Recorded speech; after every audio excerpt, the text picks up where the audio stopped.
As students of statistics, we owe a great debt of gratitude to our friends at the Guinness Brewing Company.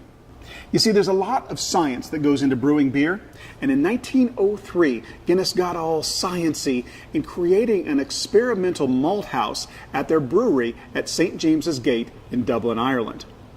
At this experimental malt house, the brewers/scientists could grow all varieties of barley, from seed corn to harvest to malting to brewing to the final glorious product.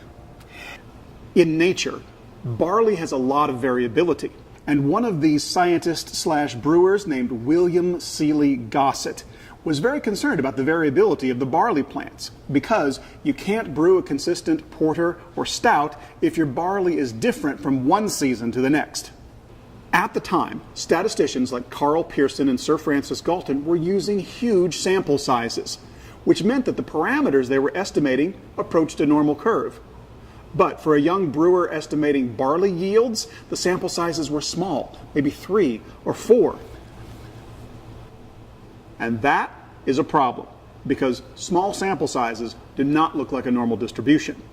But fortunately, William Seeley Gosset solved this problem for us. He created tables, now called T-tables, that account for the variability of small sample sizes. Of course, he wanted to publish his tables, but then... So here's where the stories diverge. Some people will tell you that Guinness would not allow any of their employees to publish for fear of divulging trade secrets. Other people will tell you that Gosset published anonymously and that Guinness never found out until after his death. But according to the minutes of the Guinness board, Gosset was granted permission to publish with the stipulation that he use a pseudonym.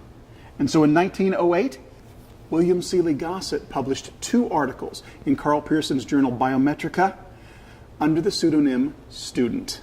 And today, we still use Student's T-table whenever we do a T-test.